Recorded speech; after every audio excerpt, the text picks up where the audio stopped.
प्यारे बच्चों, पिछले क्लास में हम लोगों ने देखा था आदर्श विलयन और अनादर्श विलयन के अंतर, difference between ideal solution and non ideal solution. उनमें हम लोगों ने first difference, second difference, third difference कर रखा था। उसे कहने की ज़रूरत नहीं है, वो आप पिछली वीडियो में देख लेंगे। इसके आगे चलते हैं। इसके आगे ये कहता है कि शुद्ध घटकों के अणुओं के मध्य उतने ही आकर्षण होते हैं जितना कि विलयन के घटकों के मध्य होते हैं। जैसे शुद्ध ए के बीच जो आकर्षण बल है, वही आकर्षण बल विलयन बनने के बाद ए और बी के बीच के आकर्षण बल के बराबर होगा। इन दोनों में क्या होगा? इक्वल होगा। ए का आकर्षण बल ए और बी के बीच के आकर्षण बल आपस में क्या होंगे? बराबर होंगे। शुद्ध घटकों के अणुओं के मध्य आकर्षण बल विलयन के अणुओं के मध्य लगने वाले आकर्षण बल से भिन्न होता है। यहाँ पर अलग होगा, यहाँ का आकर्षण बल, ये आकर्षण बल अलग होगा। यहाँ पर ए का जो आकर्षण बल है विलयन बनने के पूर्व की स्थिति है, और ए बी के बीच का आकर्षण बल आपस में बराबर नहीं होंगे, आपस में बराबर नहीं होंगे। पांचवा उदाहरण के साथ देखते हैं। Hexane heptane, methyl alcohol, ethyl alcohol, chlorobenzene, bromobenzene, ये सभी कैसे हैं? आदर्श विलयन के उदाहरण। अनादर्श विलयन देखते हैं। Ethyl alcohol, benzene, HNO3 H2O, HCl H2O, CO, chloroform. ये सारे किसके एग्जाम्पल आ गए? अनादर्श विलयन के। ओके, अब हम लोग देखते हैं एक बहुत ही महत्वपूर्ण पॉइंट। आदर्श विलयन के लिए वासुदाब तथा मोल अंश के मध्य ग्राफ। ये ग्राफ बहुत ही आवश्यक है ये समझने के लिए कि राउल्ट्स लॉ के आधार पर जब आप वासुदाब ज्ञात करते हैं तो वो वासुदाब विलयन का कितना होगा, क्या उसके कंपोजिशन होंगे, मोल प्रभाज का, मोल अंश का क्या प्रभाव होगा, वह सारा कुछ यहाँ पे है। अब देखें, जब आपका लिक्विड ए शुद्ध है तो उसका क्या होगा? वासुदाब P0 A। जब बी शुद्ध होगा तो बी का कुल वासुदाब क्या होगा? P0 B। ये शुद्ध होने की स्थिति है, इनको आपने मिला दिया। जब ये शुद्ध जब ए शुद्ध होता है, XA की वैल्यू कितनी हो गई? XA की वैल्यू हो गई 1, और यहाँ पे XB क्या हो जाएगा? 0। जब B शुद्ध हो जाएगा तो XB 1 हो जाएगा और XA क्या हो जाएगा? 0। और जब दोनों को आप मिला देंगे तो ये वासुदाब, यहाँ का वासुदाब, ये जो स्थिति है और ये जो स्थिति, ये शुद्ध की स्थिति है, ये प्योर स्टेट में है। ये प्योर स्टेट में जब मिला देंगे तो वासुदाब इन दोनों के मध्य आ जाएगा, इन दोनों के मध्य आ जाएगा। जो ये सीधी रेखा दिख रही है उस पर किसी स्थान पे वासुदाब कुल आएगा। शुद्ध होने की स्थिति में शुद्ध होने की स्थिति में ये वासुदाब है बी का, ये वासुदाब है ए का। मिश्रण कर देने के बाद वासुदाब की स्थिति क्या होगी? वासुदाब यहाँ आ जाएगा, इस लाइन पे आ जाएगा। यह है ग्राफिकल रिप्रेजेंटेशन। ग्राफ की सहायता से वासुदाब विलयन का ज्ञात करना। कहता है non ideal solution type of Hindi अनादर्श विलयन, धनात्मक विचलन और ऋणात्मक विचलन। ये दूसरी बात कह रहा है। कहता है यदि आपका जो विलयन है आदर्श व्यवहार प्रदर्शित करेगा तो इस ग्राफ का पालन करेगा। ये जो लाइन ब्लैक दिख रही है आपको, यदि आदर्श विलयन का पालन नहीं करेगा तो अनादर्श विलयन होगा। तो ये ब्लैक लाइन ना होके आपकी वासुदाब या तो उससे अधिक हो जाएगी या तो वाष्प उससे कम हो जाएगी। ये दोनों स्थिति किसकी है? अनादर्श विलयन की। तो आइए आगे देखते हैं। अनादर्श विलयन के प्रकार। पहला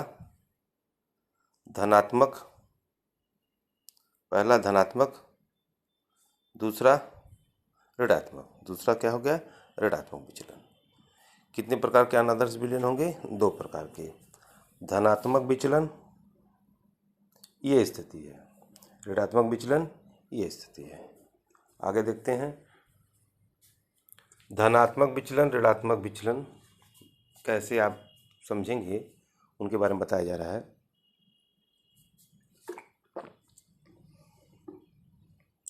पहला पॉइंट देखें धनात्मक विचलन का। ये राउल्ट के नियम से धनात्मक विचलन प्रदर्शित करते हैं। अभी थोड़ी देर पहले बताया भी था कि राउल्ट के नियम से धनात्मक विचलन प्रदर्शित करते हैं। ये राउल्ट के नियम से ऋणात्मक विचलन प्रदर्शित करते हैं। जैसे आप समझ सकते हैं ग्राफ के माध्यम से। ये राउल्ट के नियम का सीधी लाइन है। अगर ऐसे गए तो धनात्मक विचलन और नीचे की तरफ हो गए तो ऋणात्मक विचलन। अर्थात P1 greater than P1 not, P1 greater than P1 not, ये धनात्मक विचलन है। अगर P1 की value P not 1 into x1 से कम हो गई तो क्या हो गया? ऋणात्मक विचलन हो गया।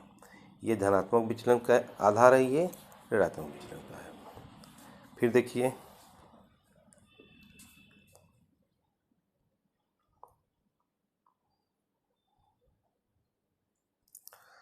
विलयन का आयतन, विलय तथा विलाय के कुल आयतन से अधिक होता है। यहाँ पे विलयन का जो आयतन होगा वो विलय तथा विलायक के मिलाने वाले आयतन से क्या होगा? अधिक होगा। उसी प्रकार से विलयन का आयतन विलय तथा विलायक के कुल आयतन से कम होगा। ऋणात्मक विचलन में आयतन कम हो जाएगा और धनात्मक विचलन में आयतन अधिक होता है। ठीक है, अर्थात यहाँ पे वॉल्यूम क्या करेगा? बढ़ जाएगा। यहाँ पे वॉल्यूम देखिए बढ़ जाएगा, मिश्रण धनात्मक हो गया वॉल्यूम। और यहाँ पे क्या होगा? इनका आयतन क्या हो जाएगा? ऋणात्मक हो जाएगा। इनका आयतन ऋणात्मक हो जाएगा। ये आपके हो गए आदर्श विलयन में धनात्मक विचलन और ऋणात्मक विचलन। फिर कहता है विलय तथा विलाय को मिलाने वाली ऊष्मा अवशोषित, विलय तथा विलाय को मिलाने पर ऊष्मा अवशोषित होगी। धनात्मक विचलन में अवशोषित होगी और ऋणात्मक विचलन में उत्सर्जित होगी। मतलब डेल्टा एच मिश्रण धनात्मक, डेल्टा एच मिश्रण ऋणात्मक। नेक्स्ट पॉइंट देखिए, विलयन के घटकों के मध्य आकर्षण शुद्ध घटकों की तुलना में कम होते हैं। यहाँ पर जो आकर्षण होगा कम होगा, यहाँ पे आकर्षण क्या होगा? अधिक होगा। आकर्षण अधिक होने के कारण अणु की स्वतंत्रता कम हो जाती है, इसलिए वाष्प दाब क्या होता है? कम हो जाता है। धनात्मक क्या होता है? अणुओं के मध्य आकर्षण बल कम होता है, अणु मुक्त हो जाते हैं, इसलिए वाष्प दाब भी क्या होता है?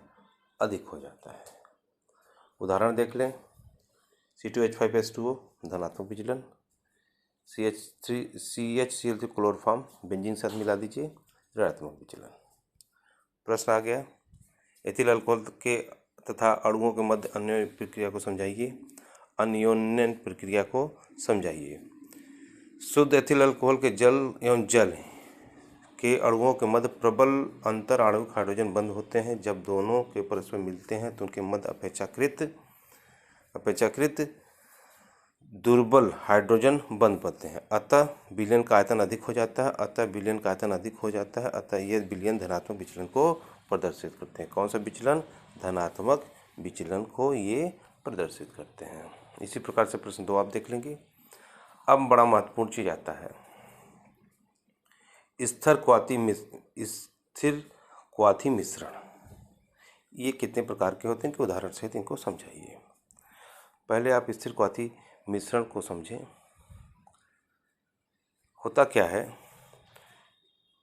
वे द्विअंगी मिश्रण जिनकी द्रव और वाष्प दोनों अवस्था पर रासायनिक संगठन समान होता है तथा जो निश्चित ताप पर उबलता है उसे स्थिर क्वाथी मिश्रण कहते हैं।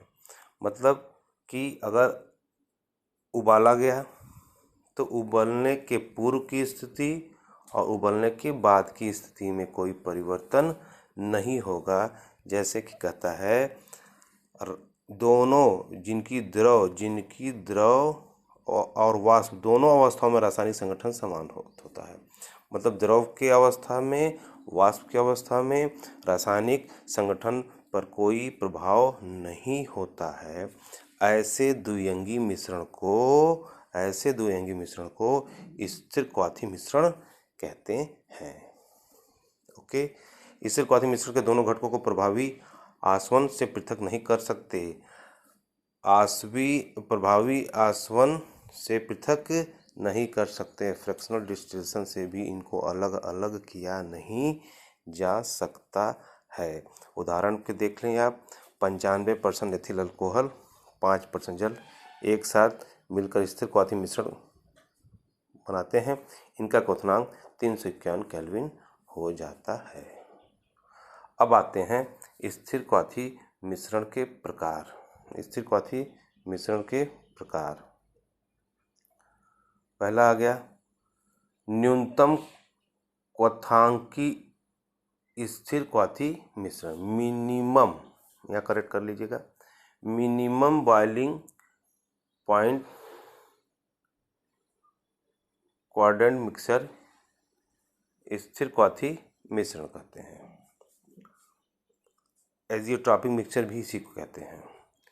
वे स्थिर क्वाथी मिश्रण जिनका क्वथनांक दोनों घटकों के क्वथनांक से कम हो। इस ये स्थिति ध्यान दीजिएगा, ये वह स्थिर क्वाथी मिश्रण जिनका क्वथनांक दोनों घटकों के क्वथनांक से कम हो जाए। सपोज कीजिए लिक्विड ए, लिक्विड बी, ये 100 डिग्री पे बॉयल करता है, ये 90 डिग्री बॉयल करता है। इन दोनों को आपने मिला दिया, एक स्थिर क्वाथी बन गया। एक क्या हो गया? स्थिर क्वाथी बन गया। तो ए और बी को मिलाने के बाद स्थिर क्वाथी जो है ए बी, ये मिश्रण हो गया। ये स्थिर क्वाथी, इसका क्वथनांक जो होगा दोनों से कम, 100 और 90 से कम हो गया तो कितना हो गया? 88 या 87, कुछ भी हो जाएगा। दोनों से क्या होगा?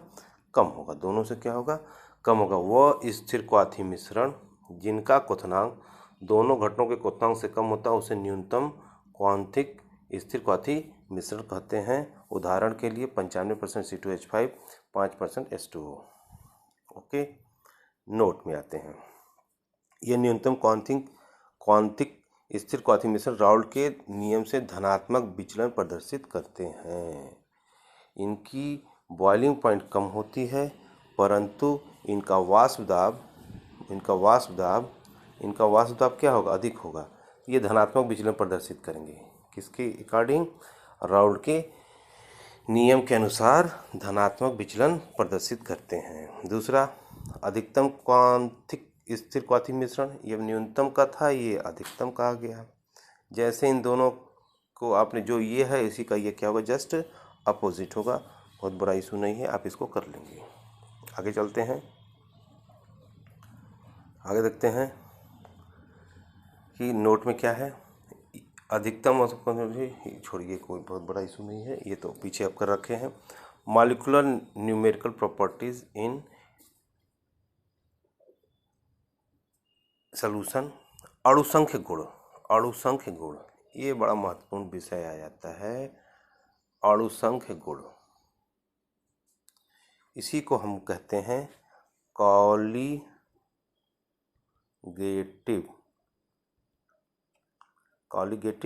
प्रॉपर्टीज।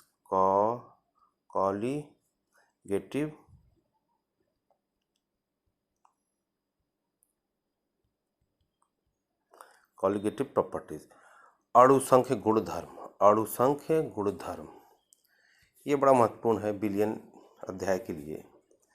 किसी बिलियन के भौतिक गुण जो इकाई आयतन में उपस्थित विलेय के कणों की संख्या पर निर्भर, कणों की संख्या महत्वपूर्ण, विलेय के कणों की संख्या, विलेय की कणों की संख्या पे जो भी भौतिक गुण निर्भर करता हो बिलियन का, उसे कहते हैं अणुसंख्य गुण। फिर से देख लें, किसी बिलियन के भौतिक गुण जो इकाई आयतन में उपस्थित विलेय के कणों की संख्या कणों की संख्या पर निर्भर करते हैं, न कि उनकी प्रकृति पे। उन्हें अणुसंघ गुण कहते हैं। यदि आपका अणु छोटा है, यदि आपका अणु बड़ा है, तो दोनों के अणुसंघ गुण में कोई अंतर नहीं होगा, क्योंकि वो उनके प्रकृति पर निर्भर नहीं करते। किस पर निर्भर करते हैं? उन विलेय के कणों की संख्या, विलेय के कणों की संख्या पर निर्भर करते हैं, ना कि उनकी प्रकृति पर निर्भर करते हैं। यहाँ तक क्लियर हो गया। अब देखिए अणुसंघ गुणधर्म के कई प्रकार होंगे। पहला, वाष्प दाब का अपेक्षिक अवनमन। दूसरा, क्वथनांक में उन्नयन। तीसरा, हिमांक में अवनमन। चौथा, प्रसारण दाब। चौथा, प्रसारण दाब। वाष्प दाब में आपेक्षिक अवनमन, वाष्प दाब में आपेक्षिक अवनमन, यही आपको देखना है। ये पहला पॉइंट हो जाता है, वाष्प दाब में आपेक्षिक अवनमन। ओके, अब क्या है वाष्प दाब में आपेक्षिक अवनमन? क्या है वाष्प दाब में आपेक्षिक अवनमन? क्या है? Depression in vapour pressure. जब किसी शुद्ध विलायक में अवाष्पिल विलेय घोला जाता है तो उसका वाष्प दाब कम हो जाता है, अर्थात विलयन का वाष्प दाब शुद्ध विलायक से कम होता है। इसे वाष्प दाब में अवनमन कहते हैं। वो क्या कहते हैं? एक आपने विलायक लिया जिसका वाष्प दाब 760 है, ठीक, कितना है? 760। एक कोई लिक्विड लिया जिसका वाष्प दाब कितना है? 760। आपने इसमें कोई अवाष्पिल मीन्स ऐसा कोई विलेय जो इवापोरेट या वाष्पित नहीं होता है। जैसे आपने मिलाया उसको, वो क्या करेगा? वाष्प दाब को कम कर देगा। अब वाष्प दाब की स्थिति हो गई 700। ये जो कम हो गया 760 से 700 पे आ गया, ये वाष्प दाब में कमी हो गई। कैसी कमी होगी? आपेक्षिक अवनमन। कैसी कमी होगी? आपेक्षिक अवनमन in means depression pressure, vapour pressure में रिलेटिव डिप्रेशन। इसको आगे देखते हैं। राउल्ट ने अवाष्पिल विलेय युक्त विलयनों के लिए राउल्ट का नियम दिया, जिनके अनुसार जब किसी शुद्ध विलायक में अवाष्पिल विलेय घोला जाता है तो वाष्प दाब का आपेक्षिक अवनमन विलयन के मोल अंश के बराबर होता है। मोल अंश के बराबर होता है। जितना मोल आप डाले रहे होंगे उसी के अनुसार इसका अवनमन होता है। फिर देख लीजिए, P0 शुद्ध स्थिति में है, P0 की स्थिति शुद्ध है। ये हो गया वाष्प दाब का अपेक्षिक अवनमन। वाष्प दाब का अपेक्षिक अवनमन क्या होगा? इस फार्मूला से निकलेगा P01 minus P1 upon P01। P1 not क्या है? शुद्ध। P1 क्या है? विलयन के बनने के बाद। और P1 नॉट आप जान ही रहे। इसी रेशियो को, इसी अनुपात को हम क्या कहते हैं? वाष्प दाब का आपेक्षिक अवनमन। वाष्प दाब का आपेक्षिक अवनमन।